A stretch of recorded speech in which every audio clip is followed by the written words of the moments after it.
qu'est-ce qui est autorisé, qu'est-ce qui n'est pas autorisé pendant les journées du mois de Ramadan. Alors, ici, je vais répondre de manière très résumée, Inch'Allah, wa billahi tawfiq, et mes réponses sont basées principalement sur l'école de droit, le madhab de l'imam Malik, rahimahullah.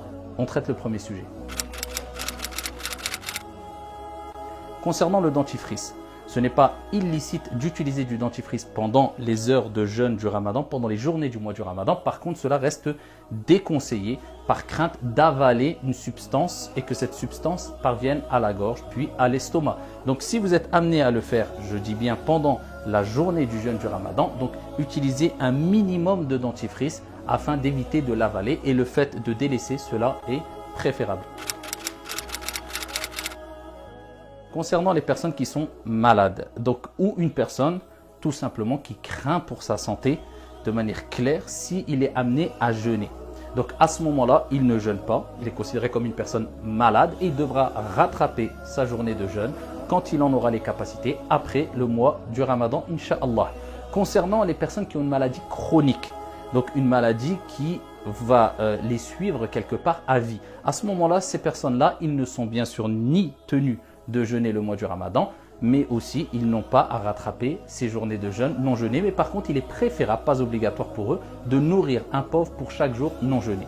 Et il en va de même pour les personnes très âgées, très avancées dans l'âge. Donc pour eux, il n'est pas obligatoire de jeûner si ils éprouvent une grande difficulté et pénibilité ou il y a un risque clair pour leur santé dû à leur âge très avancé. Et par contre, cela, il leur sera préférable simplement de nourrir un pauvre pour chaque jour non jeûné.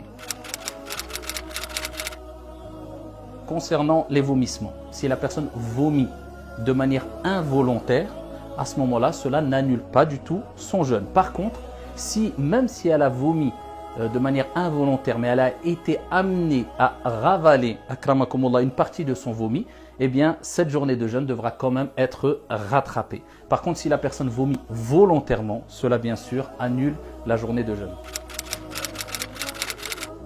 Concernant les glaires, akramakumullah, cela n'invalide pas le jeûne dans l'école de l'imam Malik, mais une majorité de savants considéraient que cela annulait le jeûne, le fait de ravaler ces glaires. Donc il est préférable de s'en débarrasser de ces glaires, de ne pas les ravaler, mais comme je vous ai dit précédemment, dans l'école de l'imam Malik, rahimahullah ta'ala, ravaler ces glaires, akramakumullah, cela n'annule pas votre jeûne. Bien sûr que ravaler sa salive, c'est quelque chose de naturel, on ne peut pas s'en détacher, cela n'annule pas du tout le jeûne. Al-imsak, c'est l'abstention, le fait de s'abstenir de boire et de manger de manière préférable 15 à 20 minutes avant l'heure de l'Fajr. On a le droit de manger et de boire jusqu'à l'heure de l'Fajr. Mais il est préférable, particulièrement dans l'école de l'imam Malik, rahimahullah ta'ala, et l'argumentation est très forte de leur côté, eh bien il est préférable de s'abstenir 15 à 20 minutes avant l'heure de l'Fajr. Concernant les prises de sang, cela est autorisé. Si cela concerne une raison médicale, il n'y a pas de problème de le faire et cela n'annule pas le jeûne. Concernant les vaccins ou une piqûre quelconque, cela bien sûr n'annule pas le jeûne, sauf si ce qui va être injecté dans notre corps, c'est quelque chose de nutritif. Donc à ce moment-là, ça annule le jeûne, il faudra rattraper le jeûne. Alors concernant les gouttes qu'on met dans les yeux ou dans le nez ou dans les oreilles, la règle elle est claire. Tout ce qui va parvenir à la gorge, eh bien cela annule le jeûne. Si on s'assure que ça ne parvient pas à la gorge, à ce moment-là, cela n'annule pas le jeûne. Donc c'est pour cela qu'il est préférable de ne pas utiliser de gouttes ni pour les yeux, ni pour le nez, ni pour les oreilles pendant la journée de jeûne, mais les utiliser avant d'entamer la journée de jeûne ou bien après avoir ici terminé sa journée de jeûne. Si c'est impératif et c'est médical et on est obligé de le prendre en journée bien sûr, eh bien à ce moment-là, si on sait que ça va parvenir à la gorge, eh bien on rompt le jeûne et on rattrapera le jeûne après le mois du Ramadan, Inch'Allah.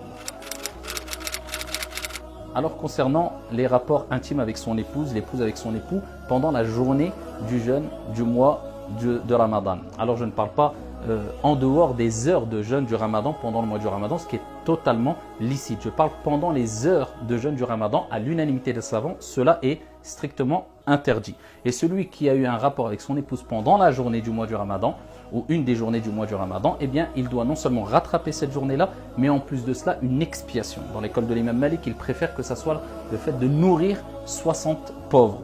Et concernant le fait d'embrasser son épouse ou son époux, ou bien d'avoir ici des caresses ou autres, eh bien les savants ont dit qu'il y avait plusieurs cas. Si la personne le fait pour dire au revoir, bonjour, de manière, on va dire, sans trop de désir, ici il n'y a aucun problème de le faire. Si c'est fait avec un désir qui peut provoquer la sortie d'un des liquides qu'on appelle soit el-mani ou soit el-mavi, c'est-à-dire le liquide séminal qui peut sortir après des désirs, ou bien le sperme. Donc à ce moment-là, ils disent que s'il y a une crainte, cela est déconseillé. Et si la personne, elle sait pertinemment que cela va provoquer la sortie d'un de ces deux liquides, cela devient interdit. Concernant tout ce qui est gel, crème, etc., cela est autorisé car ici le dalil c'est adamud dalil, la preuve c'est qu'il n'y a pas de preuve qui l'interdit. Concernant le parfum, le fait de sentir des odeurs, ou bien de l'encens, ou bien ce qu'on appelle le pror, ici s'il y a une fumée qu'on va inhaler avec une bonne odeur, accompagnée d'une bonne odeur, de telle sorte que les particules de la fumée parviennent à la gorge, cela annule le jeûne si on l'a fait volontairement. Mais si c'est simplement des odeurs qu'on sent sans qu'on soit amené à inhaler beaucoup de fumée, cela n'annule pas le jeûne. Donc pour le parfum, il n'y a pas de problème. Mais attention aux fumées qu'on peut être amené à inhaler, surtout quand on utilise de l'encens. Alors concernant ceux qui sont amenés à boire ou à manger par oubli pendant la journée ou une des journées du mois du Ramadan. Il faut savoir que d'après le récit prophétique authentique, c'est Allah subhanahu wa ta'ala qui l'a abreuvé ou qui l'a nourri et il doit continuer sa journée de jeûne. Mais dans l'école de l'imam Malik, ils disent oui, il doit continuer sa journée de jeûne, mais par contre, il doit obligatoirement rattraper cette journée après le mois du Ramadan.